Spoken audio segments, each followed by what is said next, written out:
안녕하세요, 수험생 여러분. 민법 및 민사특별법 기본강의 제12강입니다. 자, 이제 교재로는 460페이지고요. 거기 보면 환매권 유보부 매매 나오죠, 그죠? 유보가 뭐라고 그랬어요? 놔뒀다 그랬죠, 그죠? 자, 이 부분이에요, 이 부분. 안 중요하다고 그랬죠? 그다지 안 중요하다고 그랬는데 개념은 아셔야 돼요.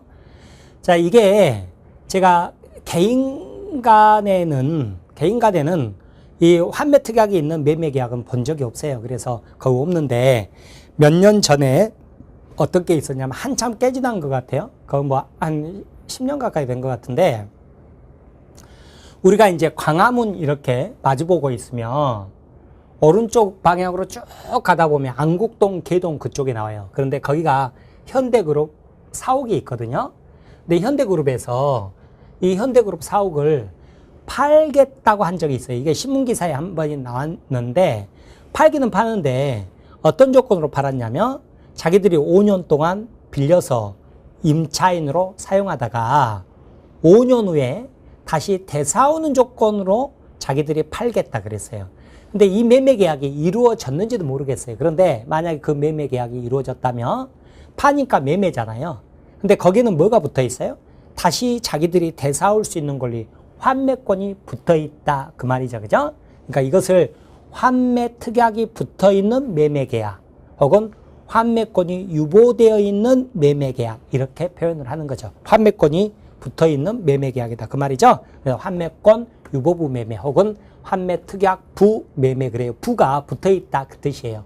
그러면 봐보세요. 갑이 을에게 부동산을 3억 원에 팔죠, 그죠? 파는 걸 뭐라고 그래요? 매매 그러잖아요. 매매인데 다시 되사올 수 있는 권리가 있다. 이걸 뭐라고 그러냐면 환매권 그러거든요. 그러면 이 환매 특약이 붙어있는 매매 계약이란 말이에요. 붙어있는 매매 계약, 환매 특약부 매매, 환매권, 유보부 매매 그러는 거죠. 그죠? 자, 이 내용이에요. 이건데 환매권은 물권이냐 채권이냐 그랬더니 채권이에요. 왜요? 여기 물권에 포함되지 않거든요. 물권에 포함되지 않으면 다 뭐라고 그랬어요? 채권이죠. 그죠? 그러면 임대차도 채권이잖아요. 채권 중에서 등기할 수 있는 권리가 두 가지 있어요. 여러분 그 등기할 수 있는 권리는 등기법 시간에 공부하겠습니다만 딱 9가지만 정해져 있는데 대부분 물권인데 채권 두 가지가 등기할 수 있는 권리로 돼 있다고요. 그게 뭐냐? 임차권하고 환매권이에요. 그러면 임차권, 환매권은 채권이니까 등기 없어도 성립을 하죠. 성립하는데 다만 등기하면 대항력이 생긴다 그래요. 그 대항력이 뭔지 설명드릴 거예요. 자, 우리 물권은 등기했을 때 성립하잖아요. 근데 채권은 등기 없어도 성립해요. 다만 등기하면 대항력이 생긴다 그러는데 이게 무슨 말이냐면 자, 봐보세요. 지금 소유자가 갑인데 갑이 을에게 팔았잖아요. 팔았으니까 소유권 이전을 해주겠죠. 소유권 이전 이렇게 해주겠죠. 그죠? 해주는데 자, 이제 당사자끼리 다시 되사오는 환매 특약을 했단 말이에요. 그러면 이것은 등기하지 않아도 당사자 사이에서는 뭐예요? 환매권이 있어요. 그래서 갑은 을에게 환매권을 행사할 수 있는 거예요. 그런데 이 상태에서 등기하지 않는 상태에서 을이 병에게 팔았거든요. 그러면 갑은 이제 제3자에게는 환매권을 행사할 수 있어요? 없어요? 없어요. 왜 그래요? 채권이니까. 물권은 이 세상 누구에게나 주장할 수 있는 강력한 권리인데 채권은 약한 권리거든요. 제가 조금 이따 임대차에서 또 설명드릴 거예요. 제3자에게는 주장하지 못하고 당사자 사이에서만 주장할 수 있어요. 다만 제3자에게 주장, 대항 이 말이에요. 주장하고 대항하고 똑같은 말이에요. 제3자에게 주장, 대항하기 위해서는 뭘 해라? 등기를 해야만이 대항, 주장할 수 있다 그래요. 그러면 이제 환매 특약 등기를 어떻게 하는지 봅니다. 이건 등기법 시간에 배울 건데 여러분 지금은 등기법 안 배웠으면 좀 무리해요. 주등기, 부기등기라고 그래요. 부기번호를 붙여준다고 그래서 이 부기등기는 좋은 거예요. 뭐 3번 주면 독립된 번호니까 좋을 것 같지만 그게 아니에요. 3번 붙이면 3순위란 뜻이에요. 2-1 그러면 부기등기 순위는 주등기 순위에 의해요. 여전히 2순위다 그 뜻이에요. 동일성이 인정될 듯 하는데 등기 어떻게 하냐면 여러분 이제 등기법 시간에 배울 텐데 환매 특약 이렇게 해요. 환매권자는 누구냐면 반드시 매도인 갑이어야 돼요. 제3자가 환매권자가 될 수가 없어요. 그건 환매가 아닌 거죠. 그죠? 그리고 나서 여기가 뭐가 적어지냐면 자, 환매 대금이 적어지는 거죠. 그죠? 네, 환매 대금,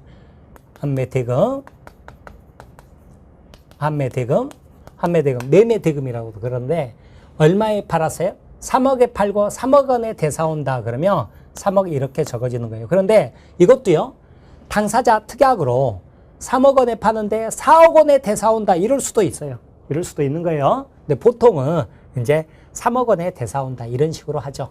그 다음에 매매 비용, 감정평가 비용이나 중개수수료 뭐 이런 거 있잖아요. 이런 것도 자, 나중에 환매권 행사할 때 3억 100만 원 주고 행사하는 거예요. 근데 이 환매 기간은 법으로 제한이 있어요. 동산 3년, 부동산 5년 이내로만 정하도록 돼 있어요. 그리고 이것은 연장도 할 수가 없어요. 자, 이렇게 보는 거예요. 그러면 이제 여러분이 읽어야 돼요. 이 등기부상 소유자 누구예요? 을이다 읽어야 돼요. 그런데 갑이 자기가 팔고 나서 환매권이 있구나 이렇게 아셔야 돼요. 그러면 이 상태에서도 을은 병에게 팔 수 있어요. 그러니까 환매 특약 등기가 있다고 그래서 처분을 금지하는 효력이 없어요. 그런데 이제 갑은요, 환매 특약 등기를 했기 때문에 이 양수인 있죠. 그죠? 예, 전득자라고도 표현해요. 전득자. 제3자에게도 환매권 행사할 수 있어요? 없어요? 있다고요. 왜요? 등기했으니까. 그럼 반대로 말하면 병은 어때요? 환매 특약 등기가 돼 있는 것을 보고 들어왔기 때문에 환매권 행사하며 내가 소유권을 잃을 수밖에 없구나 각오하고 온 사람이죠. 그죠? 그러면 이제 병이 뭐예요? 환매권 끼고 산 거죠. 그죠? 끼고 샀으니까 누구에게 환매권 행사해요? 자, 갑은 전득자에게 환매권을 행사하는 거예요. 행사하면 이제 갑이 소유권을 취득해야 되겠죠? 취득하는 것은 말소 해가지고 소유권을 취득하는 게 아니라 그냥 이전 등기하라고 돼 있어요. 이전 등기, 갑이 이렇게. 다만 등기 원인은 매매라고 안 적고 뭐라고 적냐면 환매 이렇게 적는 거예요. 환매 이렇게 적고, 자, 병이 소유권을 취득하게 되더라 그 말이에요. 자, 이렇게 보세요. 이게 바로 환매인데, 환매는요, 계약도 동시에 해야 돼요. 등기 신청도 동시에 해야 돼요. 자, 이게 중요한 내용인데, 자, 환매에서는요, 등기도요, 소유권 이전 등기 먼저 신청하고 나중에 환매 특약 등기 신청하죠? 각하시켜버려요. 안 받아줘요. 자, 이렇게 보시기 바랍니다. 그 다음에 주등기가 없는 부기등기는 있을 수가 없어요. 그러니까 환매 특약이 무효다 그러면 이 매매계약이 무효가 아닙니다만, 매매계약이 무효다 그러면 환매 특약도 무효가 된다. 그렇게 가는 거예요. 자, 그러면 이제 갑으로서는 어때요? 나중에 3억 100만 원 주고 5년 기간이 지나고 나서 뭐예요? 찾아오겠죠. 찾아올 때, 자, 5년 동안 또 봐보세요. 5년 동안 뭐가 붙었을 거냐면 이 부동산에는 월세가 붙었을 테고 여기 3억 원에는 이자가 붙었겠죠. 자, 그러면 다시 갑이 대사올 때 3억 플러스 이자 주고 부동산 플러스 월세로 찾아오느냐, 이게 과실이라고 그랬죠. 근데 이때 우리 법은 뭐라고 그러냐면 월세하고 이자는 퉁치는 것으로 본다. 퉁친 것을 뭐라고 표현하냐면 상계라고 그래요. 우리 시험법에는 안 들어가는데 용어는 알아두세요. 자, 그래서 그냥 퉁치는 것으로 보고 3억의 부동산 대사온다 이렇게 알아두시면 됩니다. 이게 바로 환매예요. 환매인데 여러분 오늘 가등기 공부했습니다만 뭐하고 비교해 보시냐면, 가등기는요, 여기 가등기 있다 그러죠. 그러면 가등기에서도 갑이 병에게 팔 수 있거든요. 본등기 하면 여기 직권말소 한다고 그랬죠. 그죠? 근데 본등기 청구 상대방이 누구냐 그러면 이때는 갑에게 본등기 청구해야 된다 이렇게 볼릴 거예요. 그런데 이거하고 보면 다르죠. 그죠? 근데 뭐가 원칙이냐면 병도요, 가등기가 있는 것을 알고 샀기 때문에 가등기 끼고 샀거든요. 그래서 병에게 행사해야 맞아요. 이렇게 병에게 행사해야 맞는데 이 경우는 직권말소 될 사람이라 행사해봤자 실익이 없어요. 그래서 예외적으로 가백에 행사해라 이렇게 돼 있어요. 그런데 여기는 원칙적으로 어떻게 돼요? 환매권을 끼고 산 전득자 병에게 환매권 행사한다. 이것도 이렇게 비교해서 한번 봐두세요. 그러면 자, 교재 460페이지 자 590조 나오죠? 1항 매도인이 매매 계약과 동시에 동그라미 환매할 권리를 유보, 보류, 놔뒀다 똑같은 말이라고 그랬죠? 그러면 영수한 대금 플러스 매수인이 부담한 매매 비용을 반환하고 목적물 환매할 수 있다. 다만 저당의 환매 대금에 관해서는 3억이 아니라 4억으로 특별한 약정이 있으면 그 약정에 의한다 그랬죠. 사망 전 이항의 경우 목적물 과실과 대금 이자는 어떻게 했다고요? 특별한 약정이 없으면 상기한 것으로 본다 그랬고요. 591조 환매기간 부동산 5년, 동산 3년 넘지 못한다. 이항 보면 환매기간을 정한 때는 이를 다시 연장하지 못한다 그랬죠. 그죠? 자, 그렇게 보고 환매기간을 정하지 않아 버리면 부동산 5년 그랬죠. 그죠? 자, 그 다음에 592조 환매 등기 나오죠. 그죠? 매매 목적물이 부동산인 경우 매매 등기와 동시에 동그라미 등기도 동시에 해야 돼요. 환매권 보류 유보 놔뒀다를 등기한 때는 어때요? 채권이니까 환매권은 없어도 성립하지만 당사자 사이에서는 제3자에게 환매권을 주장, 대항하기 위해서는 등기를 해야 된다. 그래서 등기를 하면 제3자에 대해서 효력이 있다. 이렇게 보는 거죠. 그죠? 자, 이렇게 보시기 바랍니다. 자, 이렇게 보시고 넘겨보시면 462페이지 보면 양가로 4번 환매권 실행에서요. 거기 보면 594조 나오죠. 그죠? 자, 매도인은요. 누구예요? 갑이죠. 그죠? 기간 내에 정해진 기간 5년 내에 대금과 매매 비용을 매수인에게 제공하지 않으면 환매권만 소멸해 버리는 거예요. 자, 이렇게 보시면 돼요. 이렇게 보시고 거기 뭐 이항 같은 거 볼 필요 없어요. 자, 그다음에 뭐 환매권 대의 행사 이런 것도 뭐 채권자가 대의할 수 있다 그러는데 뭐 특별히 중요하지 않고요. 한가로 3번에 공유 지분도 팔 수 있거든요. 공유 지분도 팔 수 있는데 팔 때 뭐예요? 대사오는 조건으로 그죠? 환매 특약부로 공유 지분 환매할 수 있다 그 말이죠. 그죠? 자, 이렇게 보시면 되겠습니다. 그리고 나면 뭐 특별히 볼 거 없어요. 자, 그 다음에 이제 여러분 463페이지 보면 뭐가 나와요? 교환계약이 나오죠. 그죠? 교환은 앞서 설명드린 것처럼 화폐경제 현재에서는 부동산하고 돈하고 바꾸는 게 매매라고 그러면 교환계약은 옛날 물물교환 시대에나 있었던 거다. 그런데도 불구하고 현재도 어쩔 수 있냐면 서울에 있는 건물하고 시골에 있는 토지하고 바꿀 수 있다. 이게 교환계약이에요. 이게 교환계약인데 자, 봐보세요. 교환은 일단요. 여러분 우리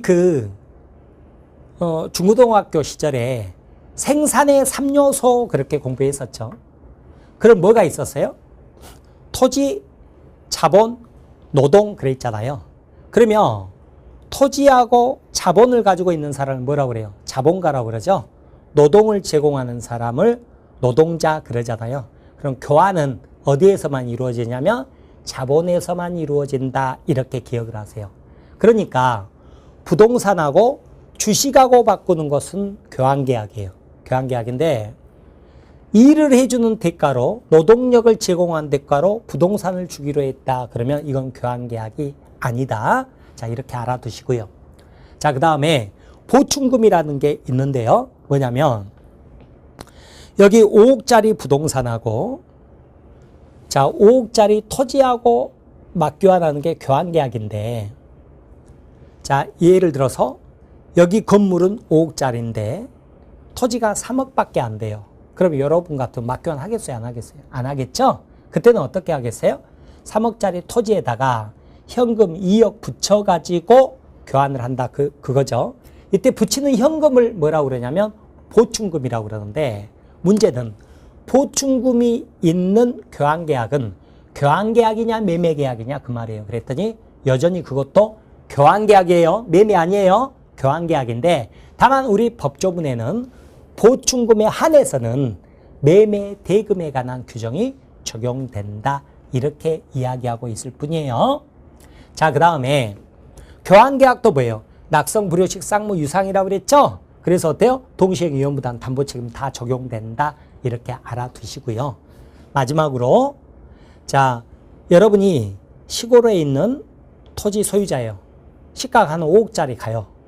서울에 있는 건물 소유자에게 교환계약을 하려고 그 시가 얼마 정도 가? 하고 물어봤어요. 그랬더니 실제로는 한 3억 정도밖에 안 가는데 매도인이 이거 5억 정도 가. 말만 잘하면 6억도 받을 걸 이랬단 말이에요. 그래서 여러분이 교환계약을 했거든요. 보충금 없이. 이랬을 때 자, 건물 소유자가 시가를 거짓말 친 게 사기냐 그 말이죠. 그죠? 그래도 우리 판례는 사기 아니다 그랬어요. 이유가 뭐냐 그랬더니 보통 사람이라면 그 정도 거짓말은 한다 그랬어요. 실제로 판례를 읽어보면 자기 물건은 높게 평가하고 상대방의 물건은 염가 낮게 평가하는 게 보통 사람들 아니냐. 그래서 자기 물건을 시가를 높게 평가해서 말한 것은 사기 아니다 그랬어요. 자, 그 말은 뭔 말이에요? 여러분 교환계약을 할 때 시가는 여러분이 물어봐서 믿지 말고 스스로 조사해라 그 말이 되겠죠. 그죠? 자, 그렇게 보시면 뭐 교환은 특별히 볼 게 없어요. 자, 463페이지 보면 자, 596조죠. 그죠? 교환은 당사자 쌍방이 금전 이외의 재산권을 상호 이전할 것을 약정함으로써 효력이 생긴다. 그 아래 밑에서 두 번째 줄 보면 낙성, 쌍무, 유상, 불효식 뭐 이런 말들 나오죠. 그죠? 넘겨보세요. 교환의 목적물 양가로 1번 보면 금전이의 재산권인데요. 당사자 일방이 일정의 금전을 보충 지급할 것을 약정할 수도 있다고요. 이 경우에 지급되는 금전을 보충금이라고 그러고 보충금이 있어도 무슨 계약이라고요? 교환계약이다 그랬죠. 그죠? 양가로 2번에 자본과 자본끼리에요. 부동산과 주식 교환은 교환계약이지만 부동산 소유권을 이전하는 대신에 노동을 제공하는 것은 교환계약 아니다 그랬고요. 박스 3번 597조죠. 그죠? 당사자 일방이 전조 재산권 이전과 금전 보충 지급을 약정한 때 보충금이 있죠? 그 보충금 금전에 대해서는 매매 대금에 관한 규정을 준용한다 그랬죠? 하지만 교환계약이지 매매계약은 아닌 거예요. 그 다음에 양가로 1번 유상계약이니까 뭐 담보책임 적용된다 이런 것들 나올 거고요. 양가로 2번이 방금 설명드린 내용이에요. 자, 이 정도 보시면 돼요. 그리고 여기는 안 나와 있지만 아까 설명드린 판례 같은 거 있죠? 사기 아니다. 그것은 앞에 그 민법 총칙가 가지고 사기 부분에서 나올 거예요. 그렇게 알아두십니다. 그러면 교환계약은 이것으로 마칠게요. 그 다음은 이제 어디 들어가냐면 임대차 계약을 들어가는 거예요. 그런데 자, 임대차 계약이요.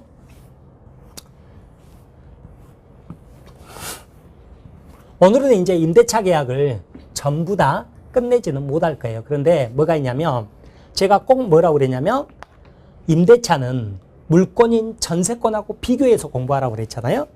그러면 제가 체계를 민법 체계를 말씀드릴 때 물권은 뭐였어요? 물권은 186조에가 법률행위 그럼 계약 생각을 하고 그랬죠?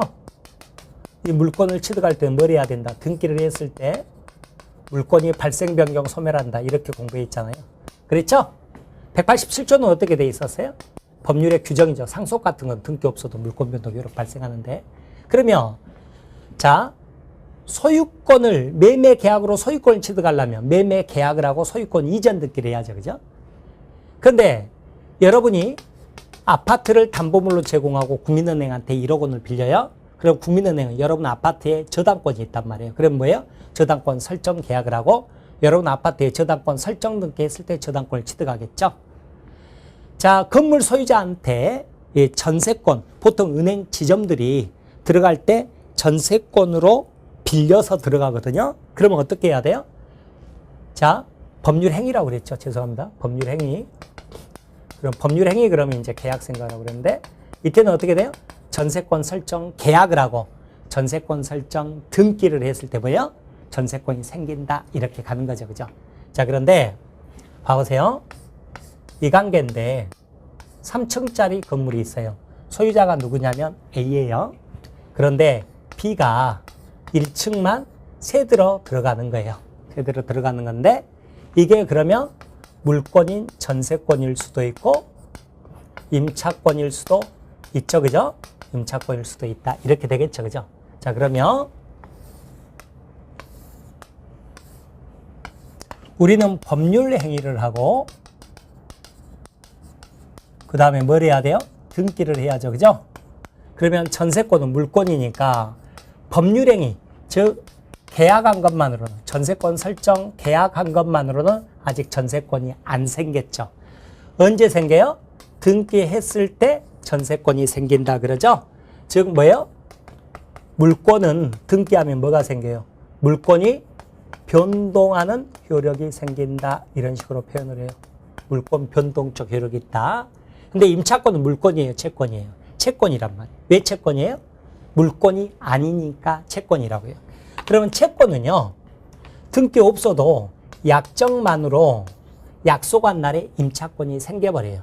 등기가 등기 없어도 이렇게 되는 거죠. 그죠? 다만 아까 환매에서 말씀드렸듯이 등기할 수 있는 권리, 부동산 등기법에가 9가지 권리 딱 정해져 있는데, 거기에서 물권 말고 채권 중에서도 임차권, 환매권도 등기할 수 있는 권리로 규정을 하고 있다고요. 근데 등기를 하면 뭐가 생기느냐 그랬더니 채권이니까 물권이 아니잖아요. 그래서 물권 변동적 효력이 아니라 대항력이 생긴다, 이렇게 표현을 한다고요. 그럼 이제 대항력이 뭔지 한번 봐봅니다. 자, 새 들어 사는데 B가 물권이냐 채권이냐, 이게 가장 큰 차이는 어디서 드러나냐면, 자, A가 C에게 이 부동산을 팔았을 때입니다. 그랬더니 여러분, A가 C에게 이 부동산 팔 때 세입자 동의 필요 없습니다. 얼마든지 자유롭게 팔 수 있는데, 그랬더니 새로운 소유자 C가 나타나서 B 보고 뭐라고 그러냐면, 너는 나하고 계약을 맺은 당사자가 아니니까 나가라 그런 거예요. 그랬을 때 쫓겨나느냐, 그 문제거든요. 자, 그때 B가 전세권자면 안 쫓겨납니다. 왜 그러냐면, 굉장히 큰 차이인데 B가 전세권자면 안 쫓겨나고 임차권자면 쫓겨나요. 자, 그런데 왜 전세권자면 안 쫓겨나냐면 물권이어서 그렇습니다. 물권은 채권과 비교해서요, 강력한 권리라 자기하고 계약을 맺은 당사자뿐만 아니라 이 세상 누구에게나 주장할 수 있는 권리입니다. 반대로 말하면, 그러면 이 세상 누구든지 B가 물권자임을 알 수 있어야 되겠죠? 그래서 물권은 등기했을 때 성립한다 그러는 거예요. 모든 사람이 알 수 있게. 그래서 등기했을 때 성립한다 그래요.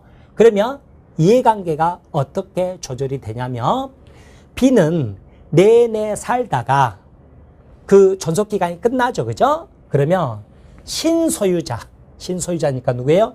C에게 전세금 만약에 3억이라고 등기돼 있다 그러면 반드시 등기하도록 돼 있거든요, 전세금은.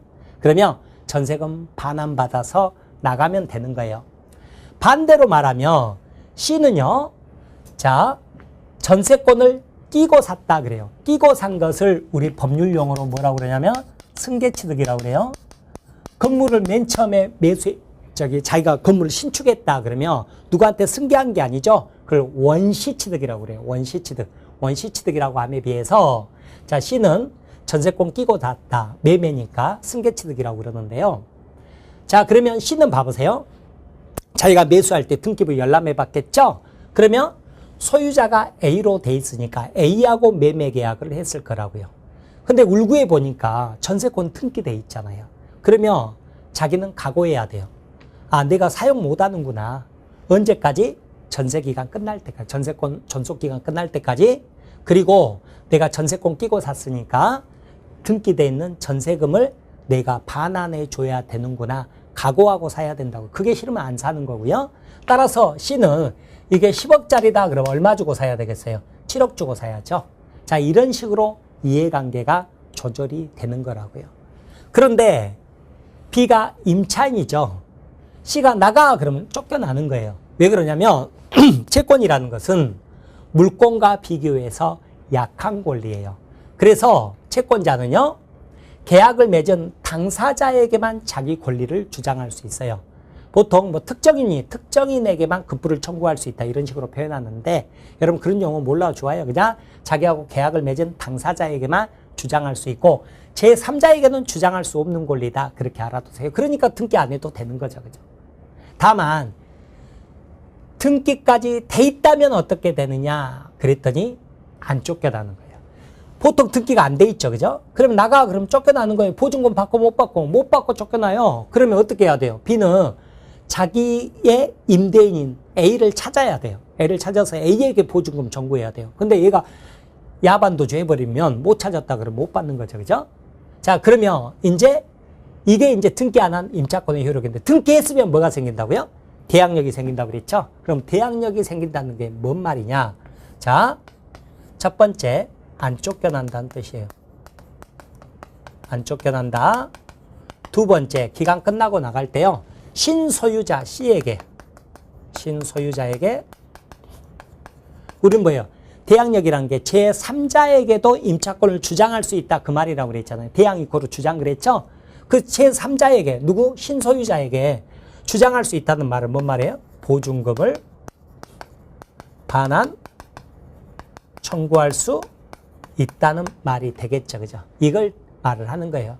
그래서 뭐하고 비슷해져요? 물권하고 비슷해지죠? 그러나 채권이 등기됐다고 물권이 된다 그러면 안 돼요. 그래서 물권과 비슷해진다 그래서 물권하라는 표현을 쓰는 거예요. 자, 이렇게 되는 거예요. 이렇게 되는데 보통 등기 해줘요, 안 해줘요? 등기 안 해주잖아요. 임대인들이 등기 안 해주죠. 그죠? 등기는 공동신청이잖아요. 그럼 안 해주면 할 수 없는 거예요. 할 수 없는 건데 그러고 났더니 특히 이게 주택일 때가 문제였어요. 주택일 때가. 자, 집주인 임대인이 C에게 팔고 야반도주 해버리고 나니까 새로운 소유자가 나타나서 너 나가 그랬는데 임차인이죠. 그런데 등기가 안 돼 있잖아요. 그럼 쫓겨난다고요. 쫓겨난다고 그랬잖아요. 그런데 당장 어디를 가겠어요. 그래서 집 앞에 가재도구 싸놓고 이렇게 눈물을 흘리면서 있으면 지금은 이제 뉴스에 잘 안 나오는데 80년대 초반만 해도 9시 뉴스 카메라 출동에 굉장히 많이 나왔단 말이에요. 왜 이렇게 하고 계십니까? 그러면 뭐 이렇게 집주인 밖에 나가라고 그러는데 갈 데가 없어서 이러고 있습니다. 그래서 이래서야 되겠습니까? 빰빠밤 해가지고 9시 뉴스에 굉장히 많이 나왔거든요. 그래서 80년 초반에 안 되겠다. 세입자를 보호하자. 그래서 특별법을 만들어요. 그게 바로 뭐냐면 주택임대차 보호법이에요. 주택임대차 보호법 이렇게 갔던 거예요. 자, 그러면 봐보세요. 왜 그러면 민법을 고쳐버리지 않았느냐. 민법은요. 법 원리대로 놔둬야 돼요. 채권이니까. 그래서 대신에 뭐예요? 변해버린 사회 상황에 맞추기 위해서는 뭘 만든 거예요? 특별법을 만든 거죠. 그러면 민법이 일반법, 주임법이 특별법. 그러면 일반법하고 특별법이 있으면 뭐가 우선해요? 특별법이 우선한다. 이렇게 갔던 거죠. 그러면 주임법상으로는 어떻게 해줬냐면 임대인 등기 안 해줘도 임차인이 열세 받잖아요. 열세 받고 그 다음에 어떻게 해요? 자기 이러고 주민등록을 해놓죠. 그죠? 이 주민등록은 가족의 주민등록이어도 상관없습니다. 주민등록을 해놓으면 그 다음 날로부터 다음 날 0시부터 뭐가 생긴다? 대항력이 생긴다. 이렇게 했던 거예요. 대항력이 생긴다. 이렇게 했던 거예요. 이제 뭐예요? 대항력이 생긴다는 말이 뭔 말이에요? 안 쫓겨난다. 그 말이잖아요. 그리고 어때요? 신소유자에게 보증금 반환 청구할다. 그 말이에요. 뭔만으로? 인도 플러스 주민등록만으로. 그런데 우리 보통 어떻게 하죠? 인도의 주민등록에 계약서 들고 동사무소 가서 확정일자 받으러 왔는데요. 그러잖아요. 그러면 어떻게 해줘요? 계약서에다가 확정일자 소장 꽝 찍어주죠. 그것은 대항력의 문제가 아니라 우선변제권의 문제예요. 뭔 말이냐면 자, 민법상 임차인은 설령 등기가 돼서도 우선변제권이 없는데요. 특별법상 임차인은 오히려 더 보호해서 우선변제권도 인정을 해주는데 그게 뭐냐면 임대인이 보증금 안 돌려주잖아요. 그러면 임대인의 집, 자기가 살던 집 있죠. 그죠? 이 집을 임차인은 경매로 넘겨버릴 수 있어요. 그리고 나서 이제 경락 대금 가지고 빚잔치를 해줘요. 이걸 배당이라고 그러거든요. 배당 절차 참가했을 때 다른 채권자보다 우선해서 변제받을 권리가 있다. 그러는 거예요. 이걸 바로 우선변제권 그래요. 우선변제권은 꼭 임차인만 있는 게 아니라 저당권자도 있고 전세권자도 있어요. 전세권자. 이 임차인은 없는데 전세권자도 있거든요. 그러면 이제 우선변제권이 있는 사람들끼리는 그 순서대로 받아가는 거예요. 그리고 나서 남은 돈이 있다 그러면 우선 변제권이 없는 사람들에게 나누어 주게 되죠. 그래서 우선 변제권이 있는 게 굉장히 중요한 거죠. 그래서 확정일자도 꼭 받아야 되는 거예요. 이렇게 해서 보호를 해줬던 거예요. 그러니까 지금은 어떻게 돼요? 굳이 등기할 필요 없이 특별법상으로 인도 주민록 확정일자만으로 대항력에 플러스 우선 변제권까지 보호가 되는 거죠. 그죠? 자, 그런데요.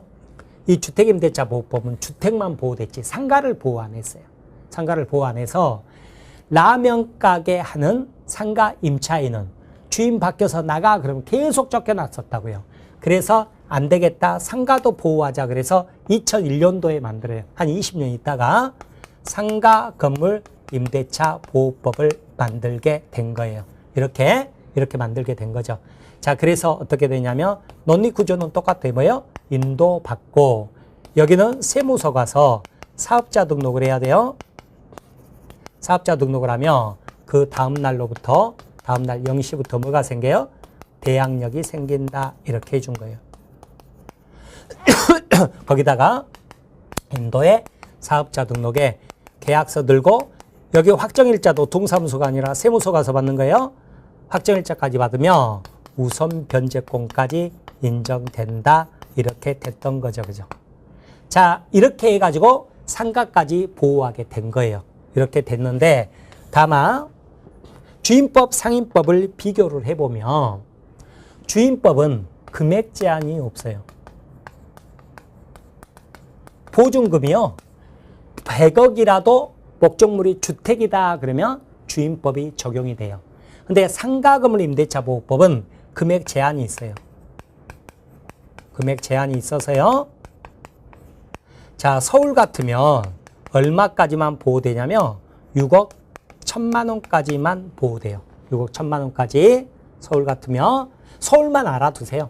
자, 그 다음에 여기는 보증금 계산할 때요. 월세를 환산하지 않아요. 환산하지 않는데 여기는 보증금 계산할 때 환산을 해요. 자, 이 환산한다는 의미가 뭐냐? 자, 이것도 보는 거예요. 예를 들어서 여러분이요. 만약에 서울역 앞에서 삼계탕집 안으라고 상가를 얻은 임차인이다. 그러죠. 그죠? 그러면 보증금 1억에 월세가 510만 원이잖아요. 이러면 항상 월세에는 곱하기 100을 해줘요. 곱하기 100. 무조건 곱하기 100을 해줘요.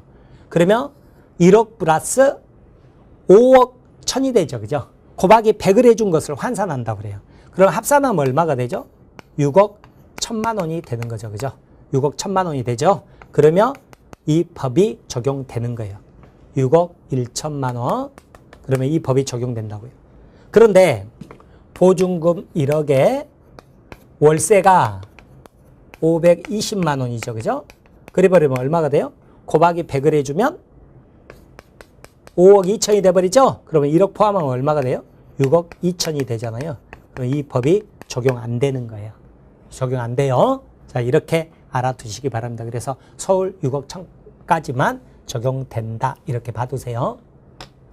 따라서 어쩌냐면 여러분이 C다 그랬을 때 옛날 특별법 전에는요. 등기부만 보고 매매 계약을 했으면 됐다고요.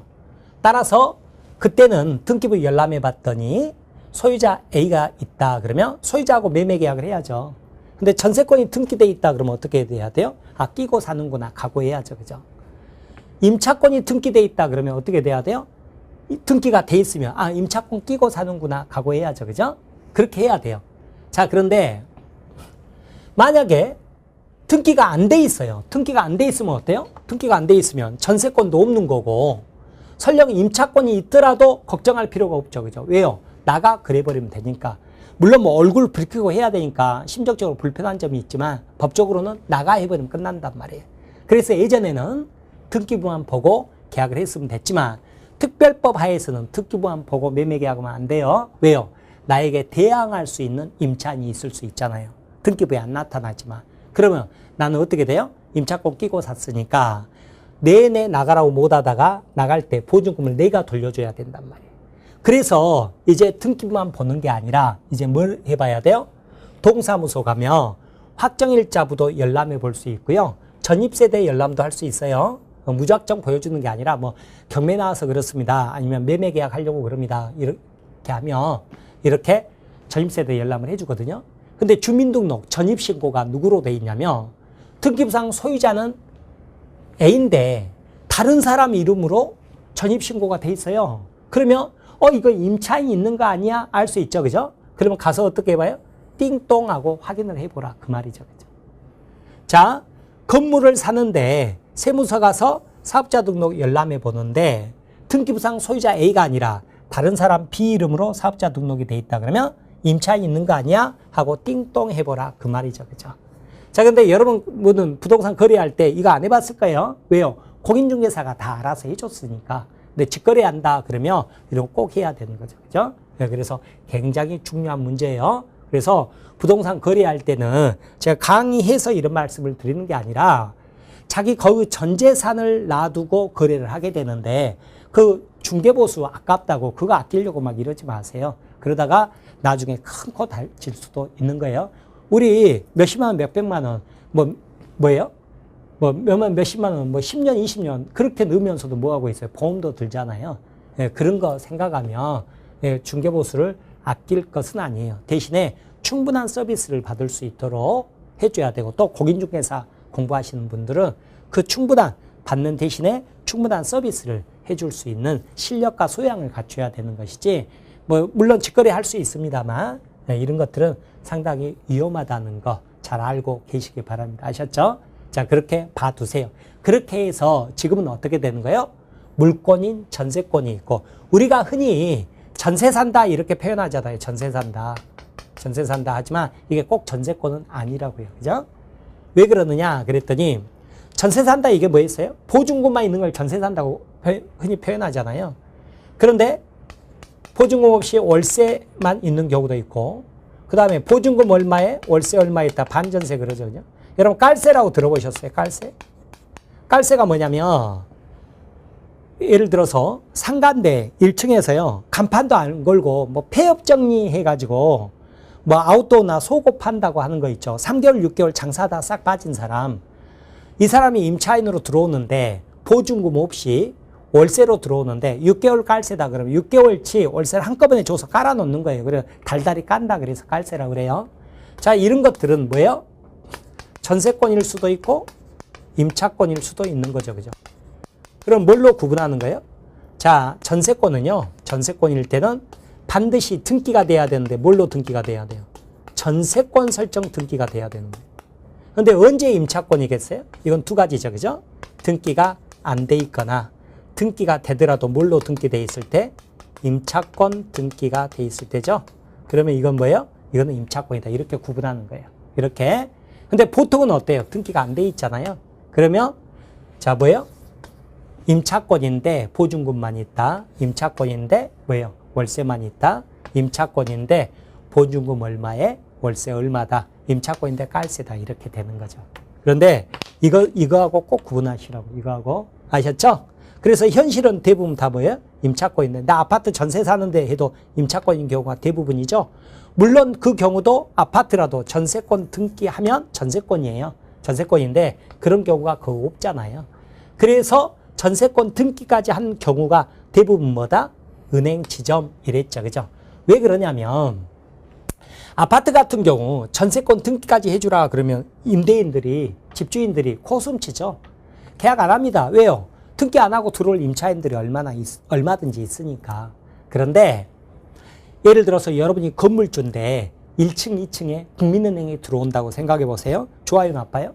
좋아요. 왜요? 건물 가치가 올라가거든요. 국민은행 무슨 동 지점 그 건물이 있잖아. 그거 내 거야. 이렇게 되는 거잖아요. 그죠? 네, 그렇게 되고 또 은행들은 돈의 구애를 별로 안 받기 때문에 전세금을 시세보다도 더 높이 줘요. 높이 주는 대신에 전세권 등기해줘 그러거든요. 그러면 여러분이 건물주라도 뭐라고 해요?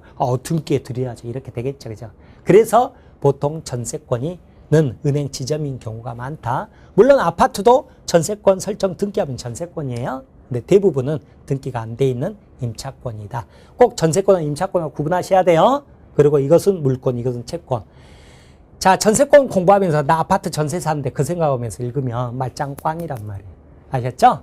그리고 현실에서도 전세권, 임차권 구분하셔야 되고요.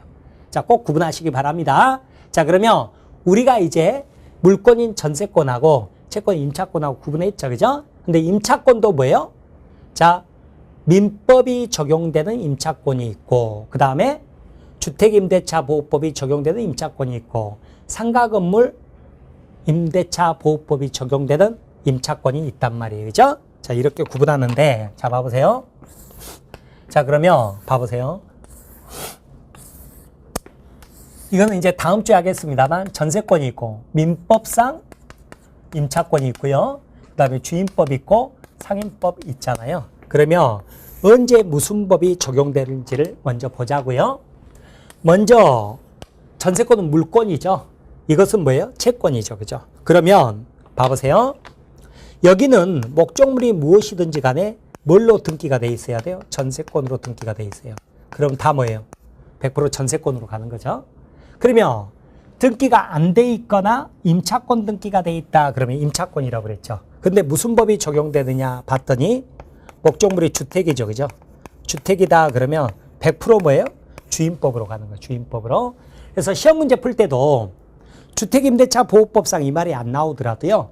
주택을 임대차하여 그 말 나오면 전부 주임법으로 풀어야 돼요. 그런데 상가죠. 그죠? 상가죠? 상가인데 금액 제한이 있다고 그랬죠? 서울이면 얼마까지? 6억 1,000만 원까지. 그런데 여기는 플러스 뭐 해야 되냐면 영업용이어야 돼요. 영업용. 그러니까 6억 1,000이라도 교회가 들어온다 그래버리면 세입자가 교회예요. 교회는 영업용이 아니잖아요. 그때는 상임법 적용한대요. 민법상 임대차로 가는 거예요. 그러면 민법상 임대차는 뭐예요? 상가인데 금액을 초과하거나 혹은 또는이죠. 또는 뭐예요? 금액 범위 내라도 비영업용일 때. 비영업용이다 그러면 뭘로 가는 거예요? 민법상 임대차로 가는 거예요. 근데 토지 임대차죠. 토지 임대차. 그럼 또 뭐예요? 100% 뭐예요? 민법상 임대차로 가는 거예요. 주택도 상가도 아니니까. 자, 이렇게 여러분이 세부적인 내용으로 들어가기 전에 이렇게 큰 틀을 잡고 들어가야 돼요. 근데 우리 많은 수험생들이 이 틀을 잡지 않고요. 급한 마음에 풍덩하고 세세한 것으로 바로 들어가죠. 그래서 막 전세권 공부해요. 그리고 나중에 시간 한참 있다가 임차권 공부하죠. 비슷비슷하면서도 다르거든요. 그러니까 나중에 시험 문제 풀어라 그러면 이게 이거 같고 저게 저거 같고 그래서 못 푸는 거죠. 그죠? 그래서 항상 크게 무슨 법이 적용되는지를 알고요. 먼저 크게 뭐가 같고 다르다를 먼저 비교한 다음에 그리고 하나하나씩 잡아서 세부적으로 들어갈 수 있도록 그렇게 공부를 하셔야 되는 거예요. 자, 그러면 세부적인 내용은 우리 다음 강좌에서 강의 드리고요. 12강 강의는 이것으로 마치도록 할게요. 자, 이렇게 해서 오늘 12강까지 전세권, 임차권 비교. 사실은 직접적으로 시험 문제하고는 오히려 세부적 내용이 이제 더 잘 나오겠지만 그래도 세부적 내용을 들어가기 전에 이 내용을 안다는 게 굉장히 중요합니다. 그래서 이렇게 봐두시면 좋겠어요. 자, 이것으로 12강 강의는 마치도록 하겠습니다. 수험생 여러분 대단히 수고 많으셨습니다. 감사합니다.